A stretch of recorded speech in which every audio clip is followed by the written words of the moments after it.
மேஷராசிக்கார அன்பர்களே, மேஷராசிக்கார அன்பர்கள்லாம் ஒரு அற்புதமான காலகட்டம். தொழிலில் நல்ல விருத்தி அடையணும், நல்ல ஒரு பிரபலமான ஒரு மெம்பராக மாறணும், ஒரு அருமையான ஒரு ஆளாக மாறணும், நல்ல ஒரு வருமானம் பெருகணும் அப்படிங்கிறவங்களாம் இந்த காலகட்டம் உங்களுக்கு ஒரு அற்புதமான காலகட்டம் அப்படின்னு சொல்லலாம். அதற்கான காரணத்தையும் நான் சொல்கிறேன், கேட்டுக்கோங்க. பூர்வ புண்ணியஸ்தானத்தில் ஞான மோட்சக்காரனான சஞ்சரிக்கக்கூடிய லாப சதிபதி சனி லாபஸ்தானத்தில் இருக்கிறதுனால உங்களுக்கு மிகப்பெரிய யோகம் உண்டாக போகுது. யோகக்காரனான ராகு லாபஸ்தானத்தில் சஞ்சரிக்கிறதால வருமானம் ரொம்பவே அதிகமாகும். நீண்ட நாள் கனவு, உங்களோட ரொம்ப நீண்ட நாள் கனவுலாம் இருக்கும் பார்த்தீங்களா? ஸோ உங்களோட ரொம்ப நாள் நீண்ட கனவுகள் நிறைவேறக்கூடிய ஒரு காலகட்டம். எல்லாருக்குமே அது பெரிய கனவாக இருக்கலாம், சின்ன கனவாக இருக்கலாம், வீடு வாங்கணும்னு நினைக்கலாம், லேண்ட் வாங்கணும்னு நினைக்கலாம், கார் வாங்கணும்னு நினைக்கலாம், இந்த மாதிரி நிறைய காரணங்கள் இருக்கலாம். ஸோ அவங்களாம் வந்து பார்த்திங்கன்னா இந்த காலகட்டம் ஒரு அற்புதமான காலகட்டம். இதில் என்னது, பரணி, கார்த்திகை இந்த மாதிரி நட்சத்திரங்கள் வருது. ஸோ ஒவ்வொரு நட்சத்திரத்திற்கும் இதற்கு எப்படி இருக்க போகுது, அதற்கான பலன்கள் உங்களுக்கு என்ன கிடைக்க போகுது அப்படிங்கிறது நம்ம தெளிவாக நான் சொல்ல போகிறேன். ஸோ இதுக்கான அதிர்ஷ்டமான நாள் உங்களுக்கு எது அப்படிங்கிறது நான் சொல்கிறேன். வரக்கூடிய நாட்களில் இந்த பிப்ரவரியில் உங்களுக்கு எதெல்லாம் வந்து ஆப்டாக பொருந்த போது, எந்த நாளை நீங்கள் மிஸ் பண்ணக்கூடாது, எந்த நாளில் நீங்கள் ஜாக்கிரதையாக இருக்கணும் அப்படிங்கிறது நான் தெளிவாக சொல்கிறேன். ஸோ ஃபஸ்ட்டு, இந்த ராசிக்காரர்கள் தொழில் ஸ்தானத்தில் ஆரம்பிக்கும் போதே நீங்கள் வந்து திருச்செந்தூர் முருகர் வழிபாடு உங்களுக்கு கண்டிப்பாக தேவை. அதுவும் பரணி நட்சத்திரக்காரர்களாக இருக்கீங்க, இந்த வீடியோ பார்த்துருக்கீங்க, பரணி நட்சத்திரமாக இருக்கீங்க அப்படின்னா கண்டிப்பாக திருச்செந்தூர் முருகனுடைய வழிபாடு உங்களுக்கு கட்டாயம் தேவை. அதே போல் கார்த்திகை நட்சத்திரக்காரராக இருக்கீங்க அப்படின்னா சங்கர நாராயணன் அப்படிங்கக்கூடிய திருமாலினுடைய ஒரு அவதாரம், அதை நீங்கள் வழிபட்டீங்க அப்படின்னா சங்கடங்கள்லாம் கொஞ்சம் விலகும், ஓரளவு கொஞ்சம் பரவாயில்லையாக இருக்கும் கார்த்திகை நட்சத்திரக்காரர்களுக்கு. இதில் சந்திராஷ்டம நாள் அப்படின்னு பார்த்தீங்கன்னா இந்த பரணி நட்சத்திரக்காரர்களுக்கு பிப்ரவரி 11. ஸோ அந்த இடத்துல நீங்கள் சில முக்கியமான காரியங்கள் நீங்கள் ஏதாவது செய்கிறீங்க அப்படின்னா அந்த இடத்துல இருந்து தவிர்த்துக்கிறது ரொம்ப நல்லது. கார்த்திகை 1ஆம் பாதத்தில் இருக்கக்கூடிய கார்த்திகை நட்சத்திரக்காரர்கள் மேஷ ராசியில் பிறந்தவர்கள், நீங்கள் வந்து ஜாக்கிரதையாக பார்த்தணும் அப்படின்னா சந்திராஷ்டமம் வந்து உங்களுக்கு பிப்ரவரி 12. அந்த நாட்களில் நீங்கள் ரொம்ப ரொம்ப கவனமாகவே இருந்தே ஆகணும் அப்படிங்கிற ஒரு காலகட்டம். அதே போல் அதிர்ஷ்டமான நாள் அப்படின்னு பார்க்கும்போது பிப்ரவரி 1, 9, 10 இது வந்து உங்களுக்கு ரொம்பவே அதிர்ஷ்டமான நாள். பிப்ரவரி 1 முடிஞ்சாச்சு, தைப்பூசத்துலேயே முடிஞ்சு. அடுத்து 9, 10. ஸோ இந்த நாட்கள் நீங்கள் தவறுவிடாமல் பண்ணிங்க அப்படின்னா உங்களுக்கு மிகப்பெரிய ஒரு நன்மையாக வந்திருக்கிறதுக்கான வாய்ப்புகள் ரொம்பவே அதிகங்க. ஸோ இந்த ராசிக்காரர்கள், மேஷ ராசிக்காரர்கள், முருகனுடைய அவதாரம் அப்படிங்கிறது ஒரு பக்கம் இருக்க, இந்த ராசியில் பிறந்தவர்களுக்கு வரக்கூடிய பிப்ரவரி 15 வரைக்கும் இந்த தை மாதத்தில் பேலன்ஸ் இருக்கக்கூடிய நாட்கள் எல்லாமே உங்களுக்கு ஓரளவுக்கு உங்களுக்கு சாதகமான நாட்களாக தான் இருக்க போகுது அப்படிங்கிறது நீங்கள் தெரிஞ்சுக்கணும். ஒரு 2-3 நாட்களை தவிர மற்ற நாட்கள் எல்லாமே உங்களுக்கு சாதகமான நாட்கள் தான். அந்த சாதகமான நாட்களே நீங்கள் என்னெல்லாம் என்ன பண்ணக்கூடாது அப்படிங்கிறது நான் இதில் சொல்லிடுறேன். கேரயம் அந்த மாதிரி விஷயங்களுக்கு உங்களுக்கு நல்ல பொதுவான ஒரு அற்புதமான காலகட்டம். அதாவது ஒரு ஸ்டெப்பு முன்னாடி எடுத்து வைக்க போகிறீங்க. இப்போ இருக்கக்கூடிய காலகட்டத்திலேருந்து யோசிக்காமல் ஒரு ஸ்டெப்பு முன்னாடியே எடுத்து வைக்க போகிறீங்க. அந்த முன்னாடி எடுத்து வைக்கிறது நீங்களாக எடுத்து வைக்கணும்னு அவசியம் இல்லை. பின்னாடி இருந்து கூட்டம் தள்ளும். ஒரு கூட்டத்துக்குள்ளே இருக்கீங்க, அடுத்த ஸ்டெப்புக்கு போனால் பரவாயில்ல, சாமி தரிசனத்துக்கு வெயிட் பண்ணுற மாதிரி தான் இது.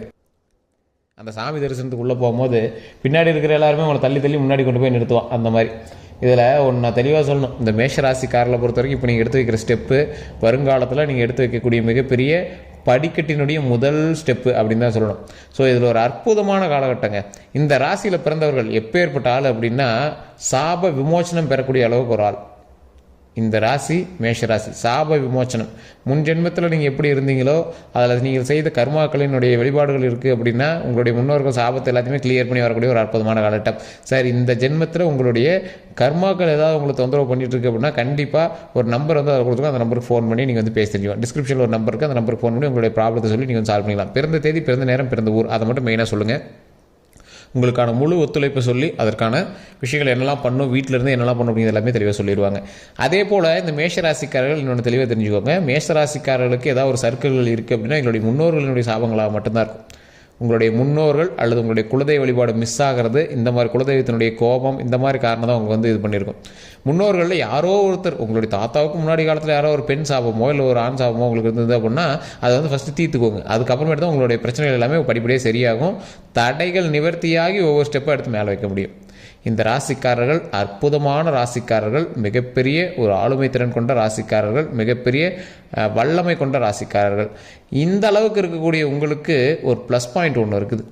இதில் என்ன ப்ளஸ் பாயிண்ட்டு அப்படின்னா மிகப்பெரிய சாப விமோச்சனம் ஆகக்கூடிய ஒவ்வொரு நபர்களும், அதாவது மிகப்பெரிய சாப விமோசனம் அடையக்கூடிய ஒவ்வொரு மேஷராசிக்காரர்களும் கண்டிப்பாக உங்களுடைய குலதெய்வத்திடம் போய் வருடத்திற்கு ஒரு முறை வந்து நீங்கள் உணவளித்து அங்கே வந்து உங்களுடைய பாவனை நிவர்த்தி பண்ணி ஆகணும்.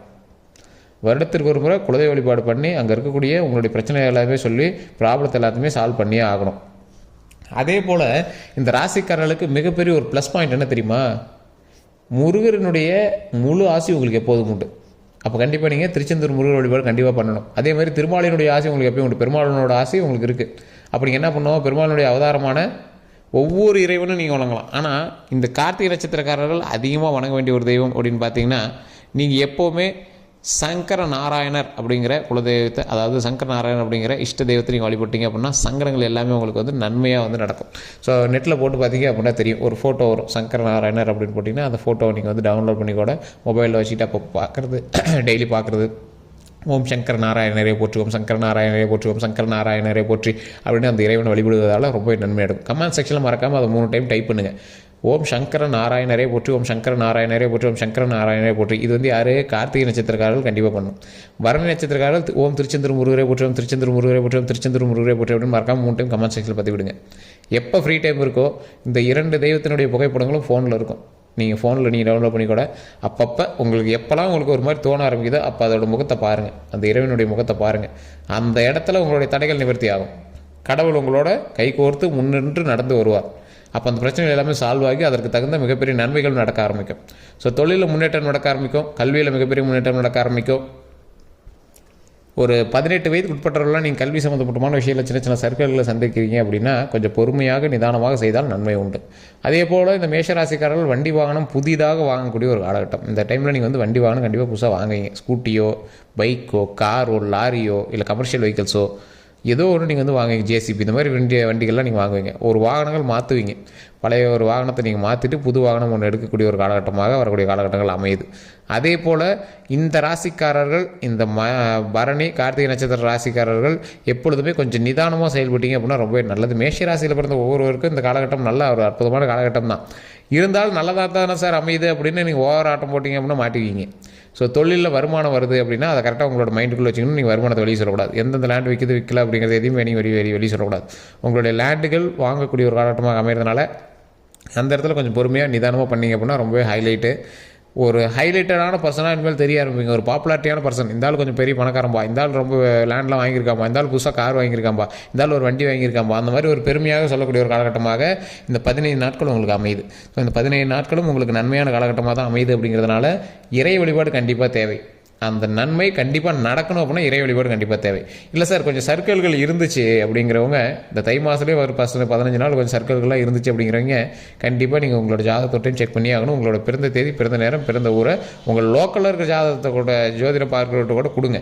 இல்லை சார் நாங்கள் செட் ஆகலை அப்படின்னா மட்டும் கீழே டிஸ்கிரிப்ஷன் நம்பரை கொடுத்துட்டு அந்த நம்பருக்கு நீங்கள் வந்து ஃபோன் பண்ணி பேசி தெரிஞ்சுக்கலாம்.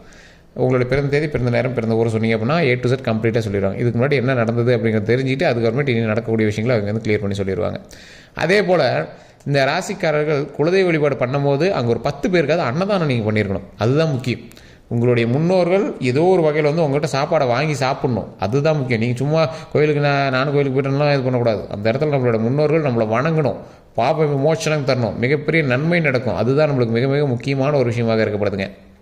அதே போல் இந்த ராசிக்காரர்களுக்கு கடவுளாக கொடுக்கப்பட்ட ஒரு மிகப்பெரிய வரப்பிரசாதம் எது தெரியுமா?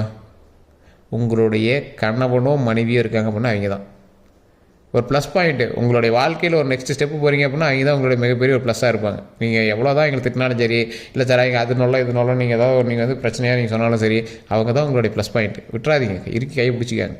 அவங்க தான் உங்களோட ப்ளஸ் பாயிண்ட்டு. திட்டினாலும் பிடிச்சாலும் சரி அவங்க தான். உங்களுடைய பெற்றோர்களும் உங்களுக்கு சப்போர்ட்டான சில விஷயங்கள் பண்ணுவாங்க, இல்லைன்னு சொல்லவே இல்லை. உங்களுக்கு குடும்பம் வந்து ஒரு ப்ளஸ் பாயிண்ட் அப்படின்னு தான் சொல்லணும். பெற்றோர்கள் பண்ணுறதும் ஓரளவுக்கு 70% இருக்குது அப்படின்னா உங்களை கட்டணங்க பண்ணது வந்து 90% இருக்கும். ஸோ அந்தளவுக்கு வந்து உங்களுக்கு ஒரு சாட்டிஸ்ஃபையான லைஃப் தான் வந்து கொடுக்கும் கடவுள்.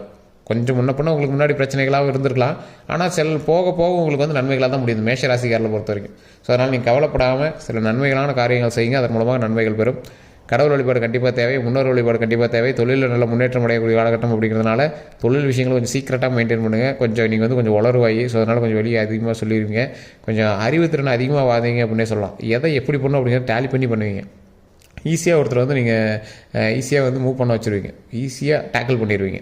அதை பண்ணலாம் இதை பண்ணலாம் அப்படிங்கிற மாதிரி ஈஸியாக டேக்கிள் பண்ணி விட்ருவீங்க. நல்ல ஒரு கம்பீரமான ஒரு ஆள் நீங்கள். அந்த கம்பீரத்துக்கு தகுந்தாற் போல் ஒவ்வொரு விஷயத்தையும் நீங்கள் வந்து கொஞ்சம் கிளியராகவே பண்ணி வச்சுருவீங்க. எப்படி அப்படின்னா ஒரு பிரச்சனை நடக்குது, அந்த பிரச்சனையை வந்து நம்ம சண்டைக்கு போய் தான் சரி பண்ணணும் அப்படின்னு அவசியம் இல்லை. பேசியே நீங்கள் சரி பண்ணிடுவீங்க. அதை வேறு மாதிரி நீங்கள் வந்து டேக்கிள் பண்ணிடுவீங்க. ஸோ அந்த மாதிரி இருக்கக்கூடிய நபர் அப்படிங்கிறதுனால கொஞ்சம் நல்ல ஒரு ஸ்லோ மோஷனில் எந்த விஷயம் பண்ணாலும் பண்ணுங்கள். அதிரடியாக பண்ணி மாட்டிக்காதீங்க. நல்ல ஒரு நன்மை பெறக்கூடிய காலகட்டம், நல்ல முன்னேற்றம் பெறக்கூடிய ஒரு காலகட்டம், தொழில் நல்ல ஒரு ப்ளஸ் பாயிண்ட் அமையக்கூடிய காலகட்டம் அப்படிங்கிறதுனால கொஞ்சம் நிதானம் தேவை. அதை மட்டும் மைண்டில் வச்சுக்கோங்க. வண்டி வாகனத்தில் கவனம் தேவை. மற்றபடி உங்களுக்கு எந்த ப்ராப்ளம் கிடையாது.